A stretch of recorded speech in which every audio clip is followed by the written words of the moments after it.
Ok, pessoal, bom dia a todos. Dando sequência então aos nossos estudos aí, vamos falar um pouco sobre resiliência climática, dando exemplos aí na área do campo, né, na área rural. Então, eu gostaria de trazer alguns dados só para a gente refletir um pouco antes de entrar nos exemplos aí.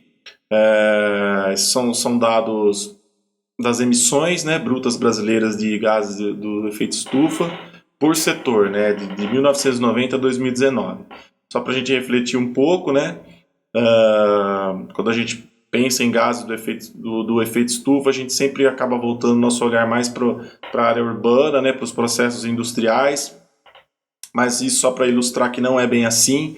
A gente tem aí, né, na comparação dos 2 anos aí não mudou muita coisa. Em 2019, vamos tomar por exemplo aí, 44% das emissões foram por mudanças de uso da terra, geralmente áreas naturais que passaram para outro uso, agricultura e outros, enfim.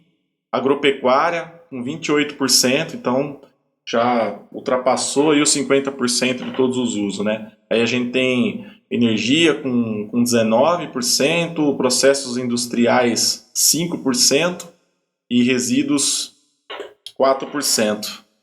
Então são dados para a gente refletir um pouco, né?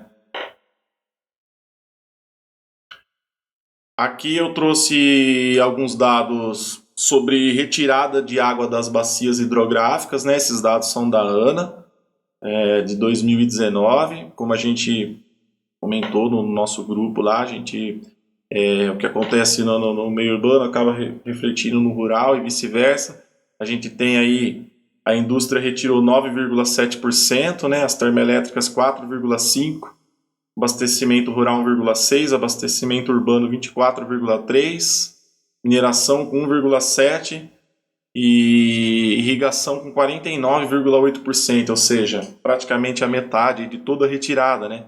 E a irrigação, ela basicamente ela está situada no meio rural. Então é só para a gente ilustrar, quando a gente fala de resiliência climática, o quanto é importante a gente falar do meio rural, né?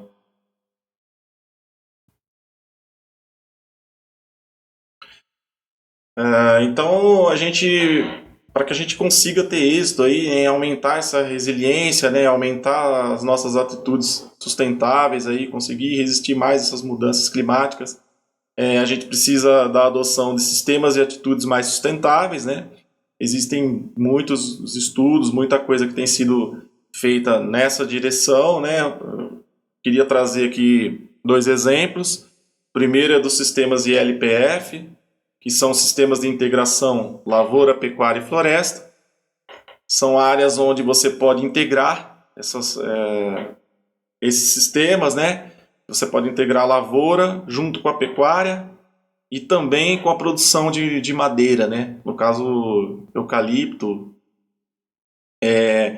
Esses sistemas, eles promovem muitas melhorias na questão da sustentabilidade, né? Eles aumentam a produtividade do produtor a longo prazo, né? Eles ajudam a proteger o solo, porque você não tem mais só a pastagem ali, onde o gado tá ali pastando constantemente, você tem um rodízio de setores, você tem a integração da lavoura ali que vai produzir cobertura para esse solo em determinada parte do ano, né? Você tem ali a produção, né, do eucalipto fornecendo conforto térmico para esses animais, e já existem estudos comprovados que esse conforto térmico ele proporciona para o animal uma situação onde ele gera menos metano, né? Que são os gases emitidos pela pecuária, que a gente sabe que são muito alarmantes aí na questão dessas mudanças climáticas, né? Então aqui é onde a gente vai trabalhar no solo, né? A gente vai melhorar esse solo, evitando erosão, melhorando a produtividade desse solo. A gente vai trabalhar aí gases do efeito estufa, né? E vamos trabalhar a produtividade também, né? Com a questão dos usos das águas, principalmente, né? Existem muitos tipos de irrigação que são desenvolvidos na intenção de racionalizar, né? De diminuir a quantidade de água empregada na agricultura, né? Mas a gente preferiu trazer um exemplo que possa ilustrar ainda mais, que é a recuperação de nascentes, né? Antes da gente racionalizar, potencializar esses recursos que são recursos que a gente, de certa forma, tem abundância, principalmente aqui no Brasil, né? A gente tem um potencial muito grande e não aproveitado, né? Degradado praticamente. Então a gente tem aí com a recuperação de nascentes, a gente está também trabalhando o solo, a melhoria desse solo, né? Esse solo ele pode reter mais água, isso tanto na questão da recuperação de nascentes como nos sistemas ILPF, né? A gente tem a fixação do carbono aí, porque você está plantando mais árvores e você está melhorando a questão das águas subterrâneas, porque você melhora a infiltração, você potencializa esses recursos aí, né? Tanto subterrâneos como superficiais também. Então, aqui um exemplo prático, né, para ilustrar um pouco aí a implementação de um sistema ILPF, que é desse pecuarista, o Gerson aí, né? Esses dados são da revista Valor, né? Eu apaguei o sobrenome dele ali, porque eu acho que não é legal, não sei se é interessante isso, né? Ele é dono de uma área lá, né, essa área em Umuarama, que é uma região noroeste do Paraná, que faz fronteira com os estados, né, do Mato Grosso do Sul e de São Paulo, né. E a reportagem descreve como eram essas terras, né, umas demais daquela região, formam manchas de solos arenosos e fracos, né, muito poucos produtivos, né? Deficientes em nutrientes e em retenção de água, né? Outra vez aqui a gente falando da questão da água, né? E na matéria ele cita, né? Essas falas são do próprio pecuarista aí no caso, ele falando que sobre manter a terra degradada, que não é lucro nenhum, né? Só vai gerar prejuízo com baixa produtividade. E no caso ali da fazenda, ele saiu, né? Depois que ele introduziu esse sistema, ele saiu de uma engorda de cerca de 1 animal para 5 por hectare, né? Então, além de todo o benefício sustentável, todo o benefício climático ali, ainda tem o lado da economia, né? Que para ele que é interessante também, porque se o produtor ele produz mais, ele não vai produzir em mais áreas naturais, né?